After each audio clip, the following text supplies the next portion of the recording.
Faisez bien parce que Dieu nous a donné la force de contempler ce jour. Et dans sa sainte parole, le Seigneur nous invite à visiter nos cœurs, visiter nos vies par le secours de sa parole. Cette parole qui est nourriture de l'âme, cette parole qui nous donne la vie, cette parole qui nous réconforte, qui te réconforte dans ta situation, dans ton problème, dans ce que tu vis, dans ce que vit ton voisin, ta femme, tes enfants, tes amis.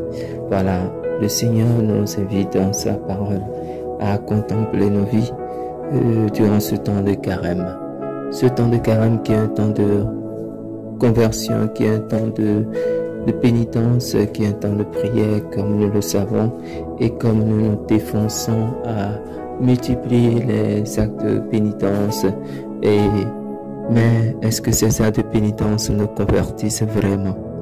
Voilà la question que nous pouvons nous poser déjà depuis le mercredi des cendres jusqu'à aujourd'hui. Nous avons fait des actes de pénitence, nous avons exprimé notre désir au Seigneur, je veux.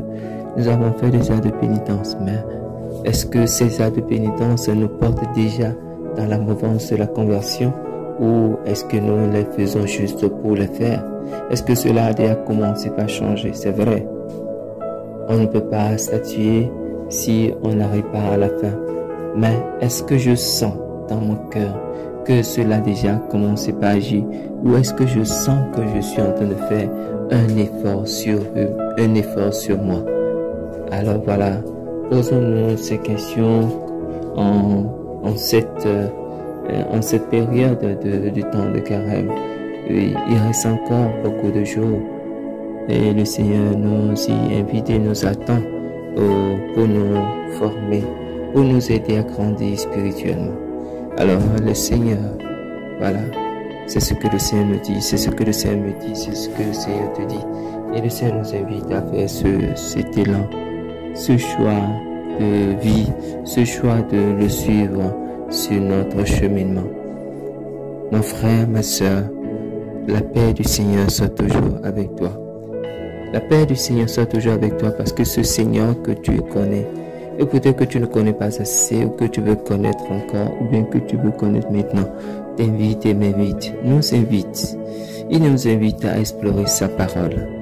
Oui, dans sa parole où aujourd'hui il nous dit, si tu veux, lorsque tu veux présenter ton offrande à l'autel. Il dit lorsque tu veux présenter ton offrande. Il n'a pas dit si tu veux.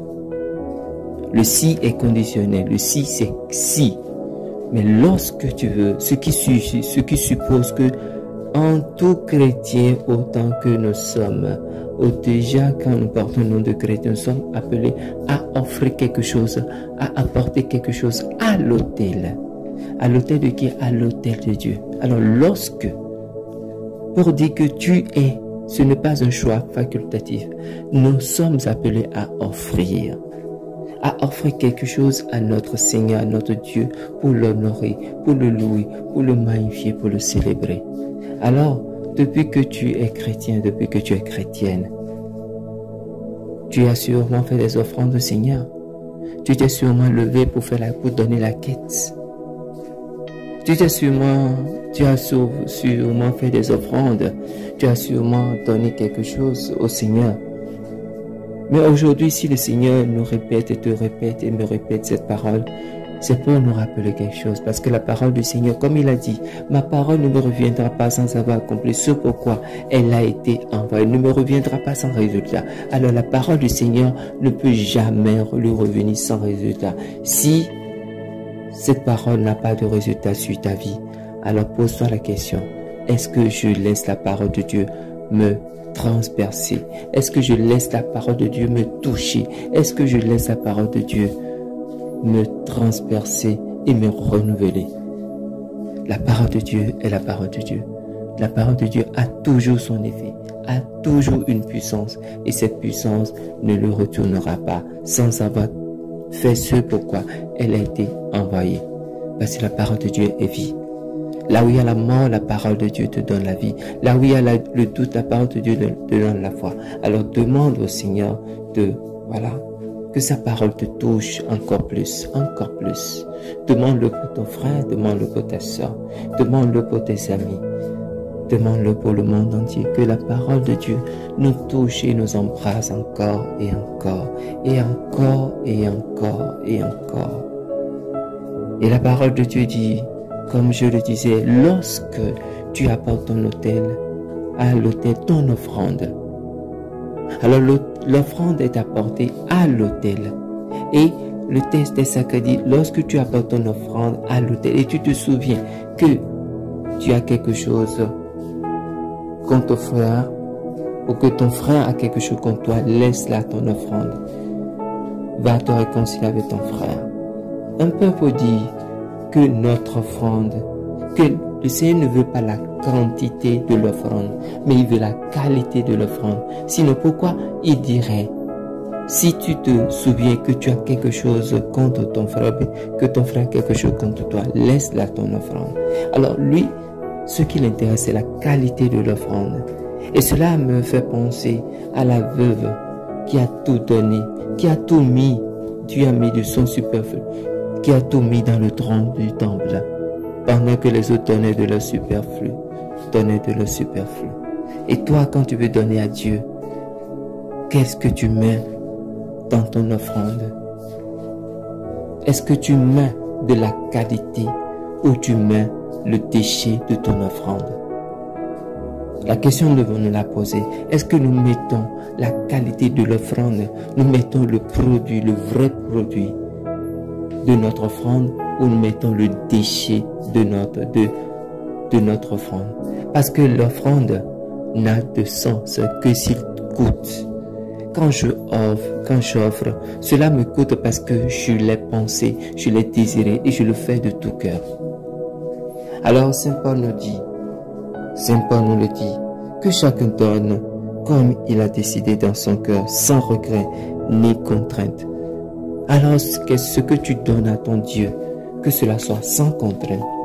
Ce que tu donnes à ton Dieu, que cela soit sans contrainte, que cela soit sans regret, de bon cœur, avec tout ton cœur, avec tout ton amour, avec le plein désir que tu as. Oui, voilà ce que le Seigneur veut. L'offrande que tu donnes au Seigneur lui plaît si tu y mets de la qualité. Alors, est-ce que nos offrandes, nous cherchons à mettre de la qualité dans nos offrandes, ou est-ce que nous nous contentons seulement de suivre la masse et d'offrir? L'offrande se fait à l'autel. Le texte sacré l'a dit, le Seigneur Jésus l'a dit, lorsque tu apportes ton offrande à l'autel. Alors, ce qui suppose que l'offrande de qualité que j'apporte, je dois l'apporter à l'autel, sur l'autel. Et quand on parle d'autel, cela suppose un sacrifice. Alors, l'offrande de qualité que j'apporte, je le dépose sur l'autel pour un sacrifice, pour le sacrifice du Dieu vivant, pour le sacrifice du Fils unique de Dieu, pour qui va nous donner la vie. Alors, est-ce que nous y pensons que chaque fois que nous nous levons et nous faisons des offrandes à Dieu, c'est pour participer au sacrifice. Et ce sacrifice nous revient en bénédiction. Ce sacrifice nous revient en grâce, en faveur divine. Alors si nous désirons, si nous servons ce Dieu, alors ne mettons pas de calcul à nos offrandes. Faisons l'offrande sans contrainte, avec amour, sans regret. Et le texte sacré nous le dit encore, faisons offrande de nous-mêmes, de notre corps, comme sacrifice saint, agréable, capable de le plaire. C'est là le culte véritable. Le culte véritable, c'est l'offrande de nous-mêmes. C'est l'offrande, c'est la qualité. Nous ne pouvons pas offrir si nous-mêmes nous reconnaissons pécheurs, et que si nous disons Seigneur, je m'offre tel que je suis, c'est-à-dire que je reconnais que je suis pécheur, et dans la reconnaissance de ma qualité de pécheur, ce que je fais, le don que je fais de mon état de pécheur est pour Dieu quelque chose de beau.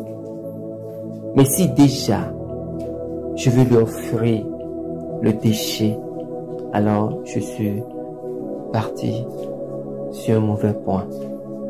Demandons au Seigneur de nous donner, de nous illuminer pour que nous fassions des offrandes qui lui plaisent, des offrandes beaux, des offrandes belles, des offrandes agréables, des offrandes agréables d'odeur de sainteté, des offrandes de notre vie, de notre cœur. Nous ne pouvons pas, quand on veut offrir, quand le texte sacré dit, offrez vos corps en sacrifice saint. Ce n'est pas que j'offre la tête à part, le corps à part. Quand on dit le corps est un ensemble.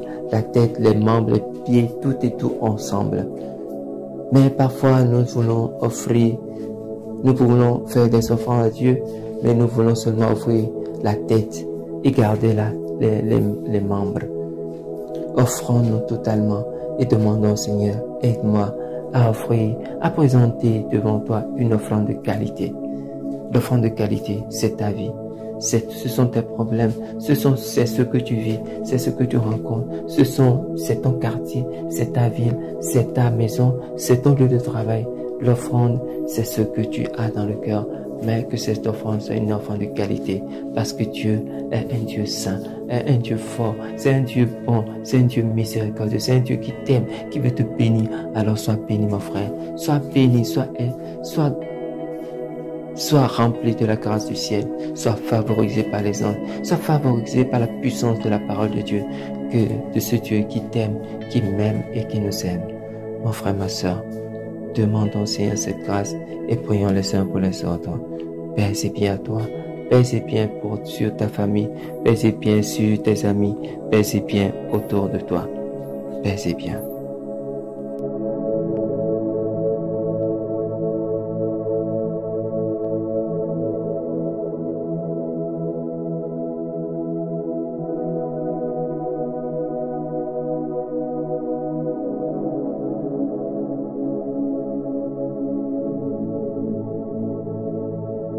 Que Dieu Tout-Puissant nous bénisse, qui nous garde de tout mal et nous conduise à la vie éternelle.